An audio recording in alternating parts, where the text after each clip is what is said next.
Hey y'all, I'm James Wright and welcome to the new shop. And I am really excited because today I'm going to kind of show you what are the plans for the future in here.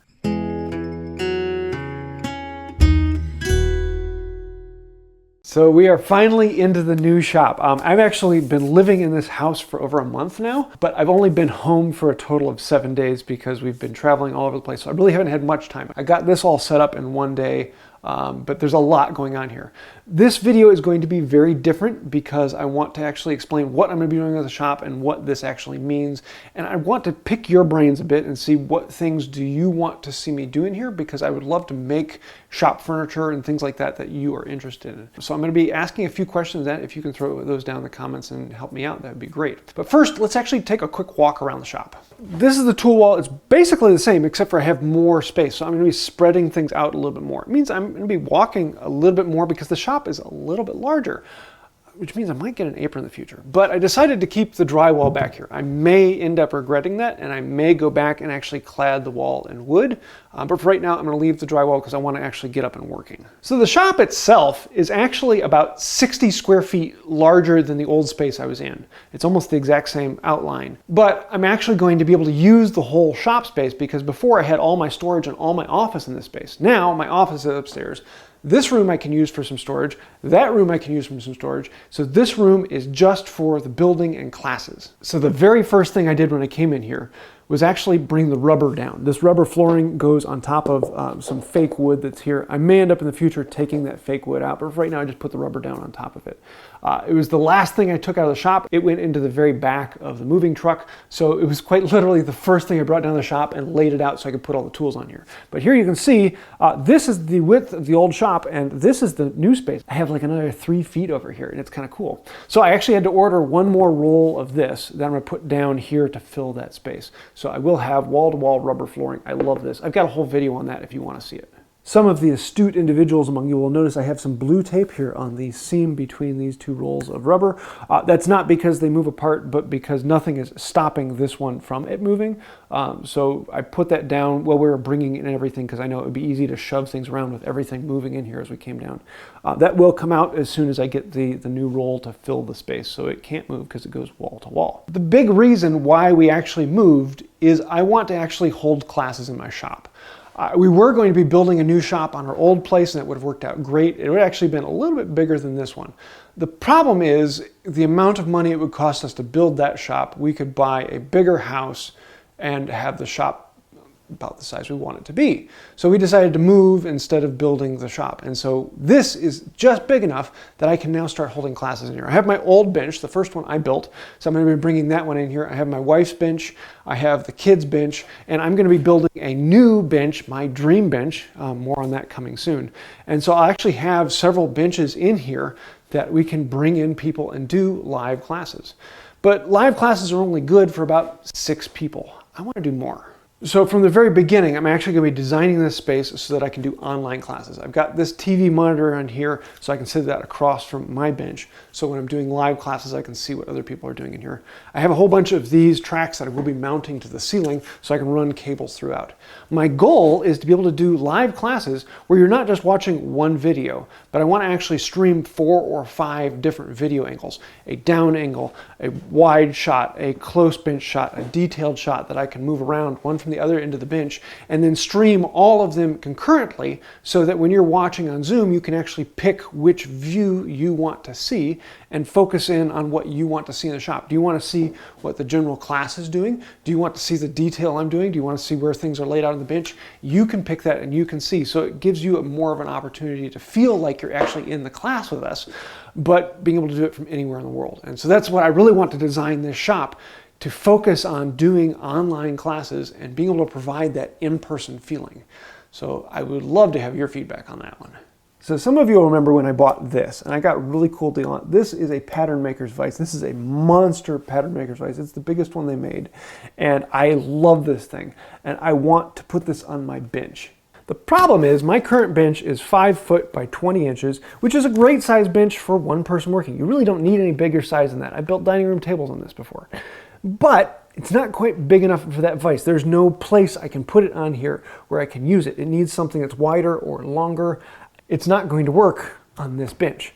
And so that's why I bought It's the same thing, just a smaller version. And smaller is not better, bigger is better. So that means I need to build a bigger bench. But if I'm going to build a bigger bench, that means I need a bigger shop. Hey, look, I got a bigger shop.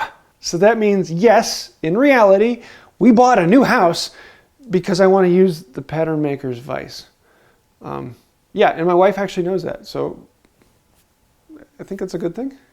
So about a year and a half ago, almost 2 years ago actually, I found my dream slab. It is a 4-foot wide by 12-foot long by 4-inch thick slab of white oak.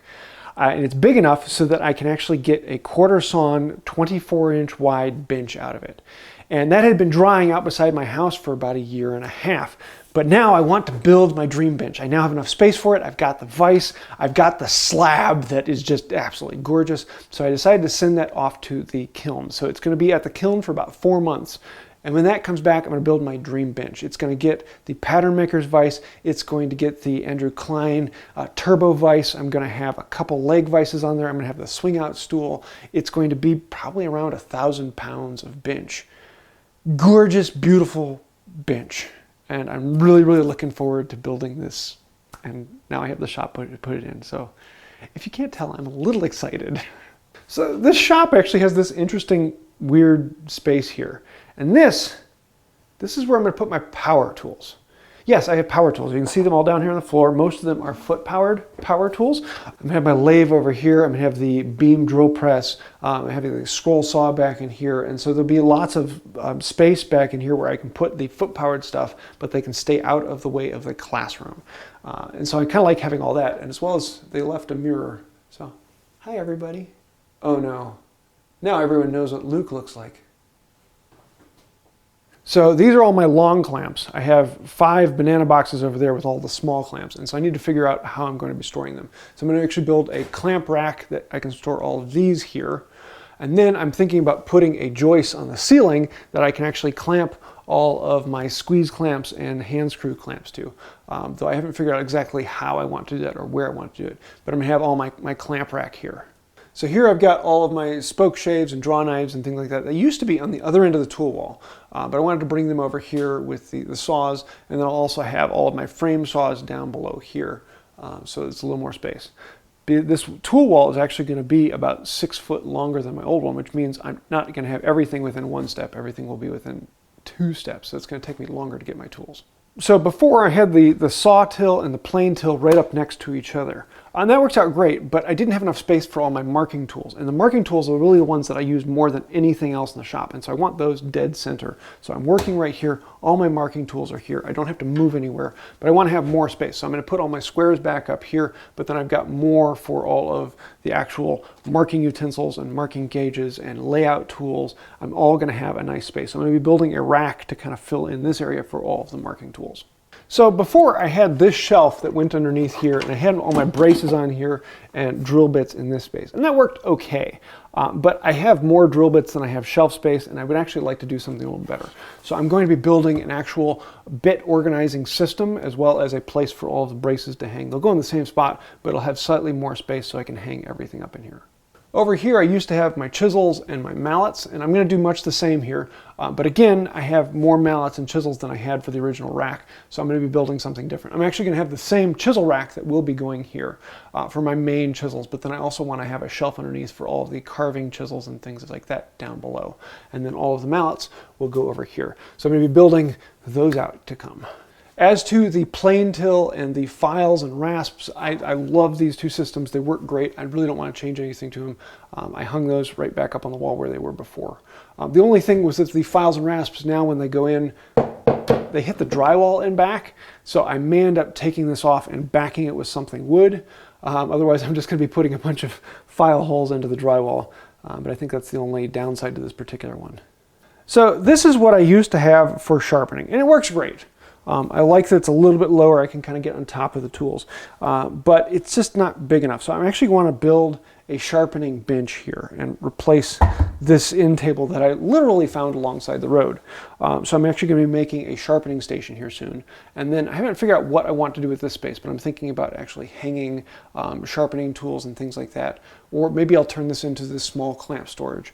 I haven't quite figured it. And that's one of the things I love about the shops is you can detail and plan things out the wazoo and figure out exactly how you want to build things. But when it comes to reality and you actually get into the shop, most of the time if you plan it all out in detail and you actually build it, you're going to find out that you don't quite like it that way. And it's kind of one of those nice things, you want to shake it out and let everything kind of settle over time. So take things one at a time rather than planning out the entire shop and figure out where do you want this item to go, where do you want that item to go, and don't be married to it because you may end up moving things around in the future.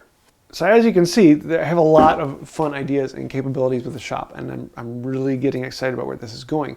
But I don't really know where it's going to go. And this is one of the things that I love is the experimentation and playing with things. So over the next few months, you're going to see a lot of shop projects coming out. If you go back and watch my old videos, I had a lot of shop projects coming out when I started the last shop. It's kind of one of those things you got to spend a while shaking things in. For a year or so, a lot of the projects you end up building are for the shop. And it slowly gets less and less, and then you start making things for other things around the house. And then you start making things for other people. But you're always making things, and that's the important part. Even when I'm setting up the shop, I'm still having fun making things. So there's the shop. I've got a lot of things that I'm going to be looking forward to, and I'd really like to hear from you guys. What do you want to see? I am really getting excited about being able to hold classes in here. I'm getting excited about some of the builds that are coming up.